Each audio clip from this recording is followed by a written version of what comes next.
I'm Sarah. Some of you might know me as Memma, and my job is to go around schools teaching children about the Stone Age. I've also worked in the survival and bushcraft industry and still do. And a lot of people sort of comment that that's an odd job to have, being a professional cave woman, and they wonder how I got into it. And it's got a lot to do with this book, Hatchet by Gary Paulsen. A small bit of this book was read out in assembly by a teacher who then became my English teacher, Mr. Hinchcliffe. And I went and read the rest of it, got hooked, read the rest of the series.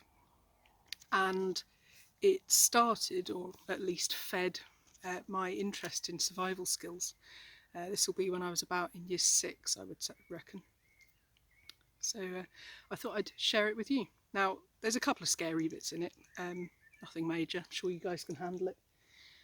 But it's a really good story, and I'd recommend the whole series. In fact, anything by this author is really good. It's a story about a boy called Brian Robson, who is facing some big changes in his life anyway, and then he ends up fighting for his life, literally. Chapter 1.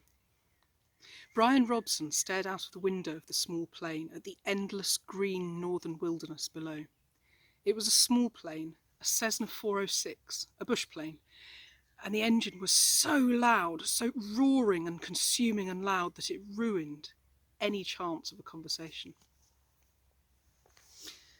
Not that he had much to say. He was 13 and the only passenger on a plane with a pilot named, was it Jim or Jake or something, who was in his mid-40s and who had been silent as he worked to prepare for takeoff. In fact, since Brian had come to the small airport in Hampton, New York, to meet the plane, driven by his mother, the pilot had only spoken 5 words to him: get in the co-pilot's seat, which Brian had done. They had taken off, and that was the last of the conversation. There had been the initial excitement, of course. He'd never flown in a single-engine plane before, and to be sitting in the co-pilot's seat with all the controls right in front of him, all the instruments in his face as the plane clawed for altitude, jerking and sliding on the wind currents as the pilot took off, had been exciting and interesting. But in 5 minutes they had levelled off at 6,000 feet and headed northwest, and from then on the pilot had been silent, staring out of the front, and the drone of the engine had been all that was left, the drone and the sea of green trees that lay before the plane's nose and flowed to the horizon, spread with lakes, swamps, and wandering streams and rivers. Now Brian sat, looking out of the window with the roar thundering through his ears, and tried to catalogue what had led up to his taking this flight. The thinking started. Always it started with the same word: divorce. It was an ugly word, he thought, a tearing, ugly word that meant fights and yelling, lawyers. God, he thought, how he hated lawyers who sat with their comfortable smiles and tried to explain to him in legal terms how all he lived in was coming apart, and the breaking and shattering of all the solid things, his home, his life, all the solid things. Divorce, an ugly word, an ugly breaking word. Divorce, secrets. No, not secrets so much as just the secret. What he knew and had not told anybody. What he knew about his mother that had caused the divorce. What he knew. The secret. Divorce, the secret. Brian felt his eyes beginning to burn and knew there would be tears. He had cried for a time, but that was gone now. He didn't cry now. Instead, his eyes burned and tears came, the seeping tears that burned. But he didn't cry. He wiped his eyes with a finger and looked at the pilot out of the corner of his eye to make sure he hadn't noticed the burning and tears. The pilot sat large, hands lightly on the wheel, feet on the rudder pedals. He seemed more machine than man, an extension of the plane. On the dashboard in front of him, Brian saw dials and switches, meters, knobs, levers, cranks, lights, handles that were wiggling and flickering, all indicating nothing that he understood, and the pilot seemed the same way. part of the plane, not human. When he saw Brian look at him, the pilot seemed to open up a bit and smiled. "Ever fly in the co-pilot seat before?" He leaned over and lifted the headset off his right ear and put it on his temple, yelling to overcome the sound of the engine. Brian shook his head. He had never been in any kind of plane, never seen the cockpit of a plane except in films or on television. It was loud and confusing. "First time." "It's not as complicated as it looks. A good plane like this almost flies itself," the pilot shrugged. "Makes my job easy." He took Brian's left arm. "Here, put your hands on the controls, your feet on the rudder pedals, and I'll show you what I mean." Brian shook his head. "I'd better not." "Sure, try it." Brian reached out and took the wheel in a grip so tight his knuckles were white.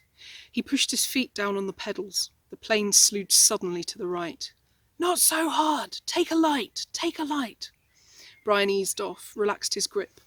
The burning in his eyes was forgotten momentarily as the vibration of the plane came through the wheel and the pedals. It seemed almost alive.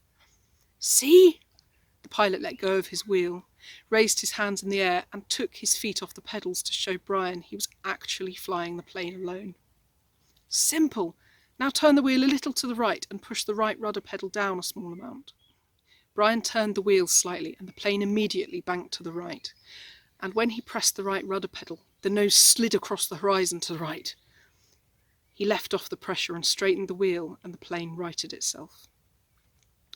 "Now you can turn. Bring her to the left a little." Brian turned the wheel left, pushed on the left pedal, and the plane came back around. "It's easy," he smiled. "At least this part." The pilot nodded. "All of flying is easy. Just takes learning, like everything else. Like everything else."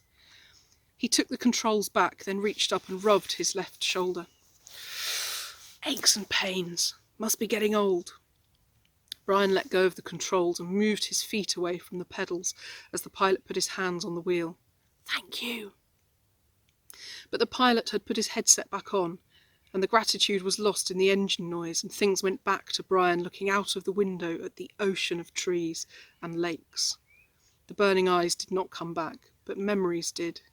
Came flooding in, the words, always the words. Divorce, the secret, fights, split. The big split. Brian's father did not understand as Brian did. Knew only that Brian's mother wanted to break the marriage apart. The split had come, and then the divorce. All so fast, and the court had left him with his mother except for the summers and what the judge called visitation rights. So formal. Brian hated judges as he hated lawyers. Judges who leaned over the bench and asked Brian if he understood where he was to live and why. Judges who did not know what had really happened. Judges with the caring look that meant nothing, as lawyers said legal phrases that meant nothing. In the summer, Brian would live with his father. In the school year, with his mother.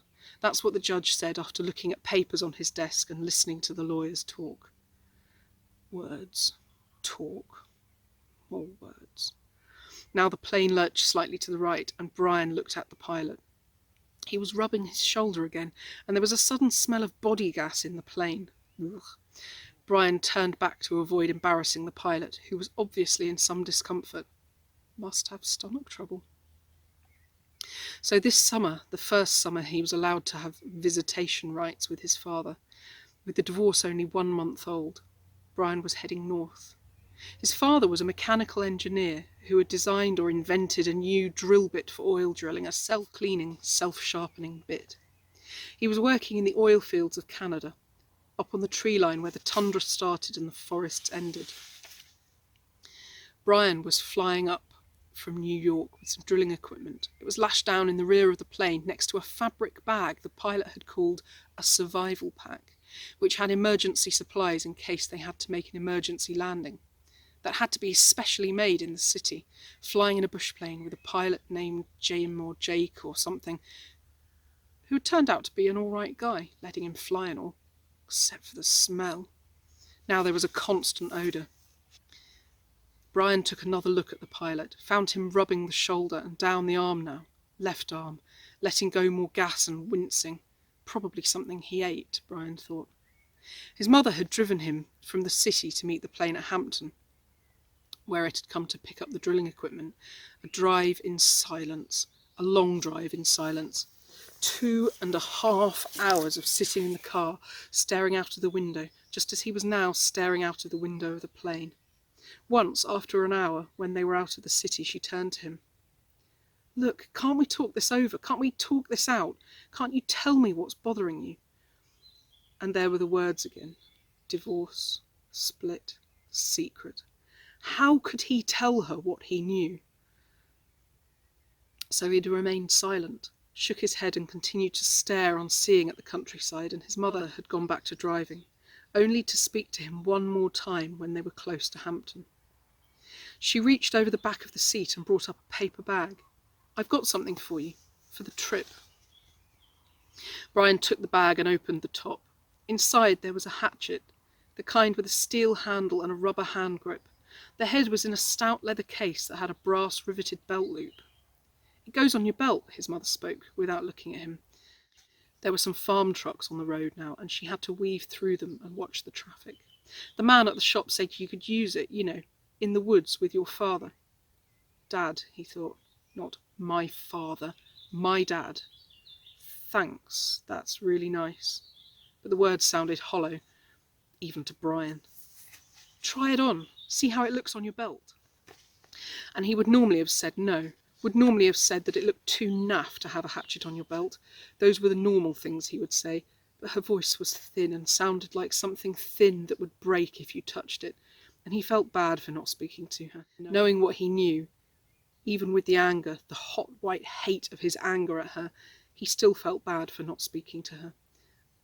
And so, to humour her, he loosened his belt and pulled out the right side and put the hatchet on and rethreaded the belt. "Scooch around so I can see." He moved around in the seat, feeling only slightly ridiculous. She nodded, just like a scout, my little scout, and there was the tenderness in her voice that she had had when he was small, the tenderness she had had when he was small and sick with a cold, and she put her hand on his forehead, and the burning came into his eyes, and he had turned away and looked out of the window, forgotten the hatchet, and so arrived at the plane with the hatchet still on his belt.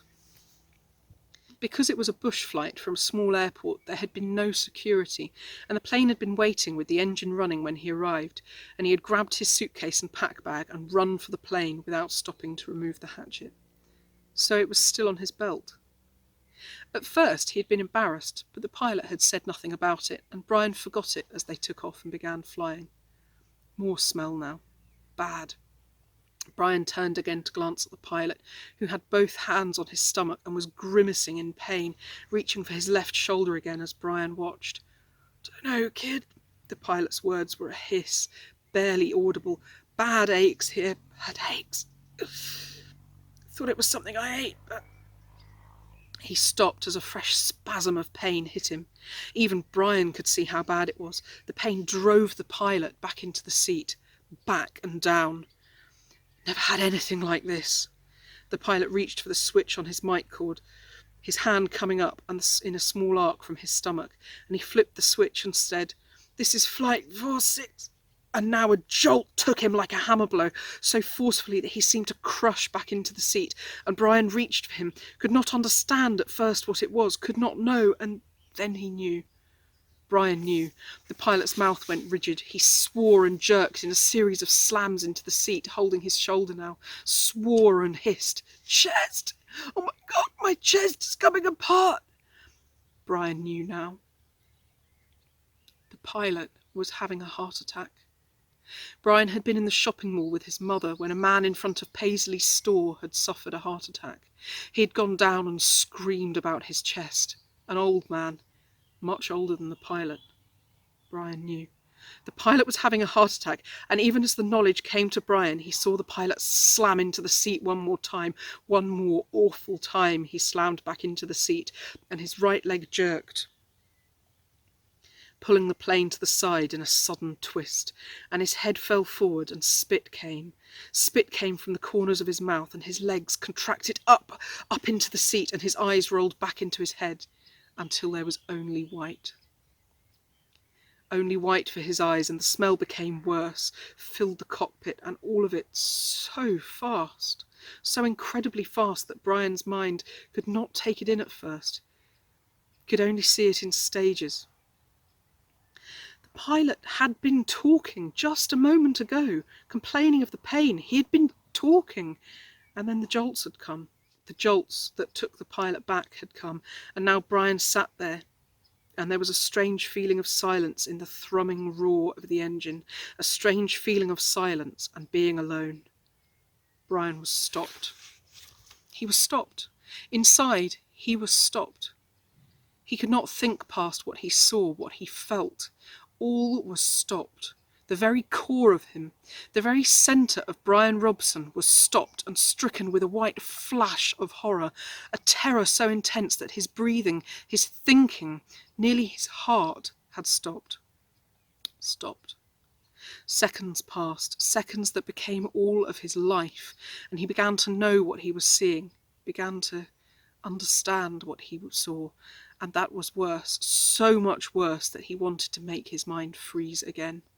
He was sitting in a bush plane, roaring 7,000 feet above the northern wilderness, with a pilot who had suffered a massive heart attack and who was either dead or in something close to a coma. He was alone. In the roaring plane with no pilot, he was alone. Alone. Pretty exciting stuff, isn't it? We'll get on to check chapter 2 next time.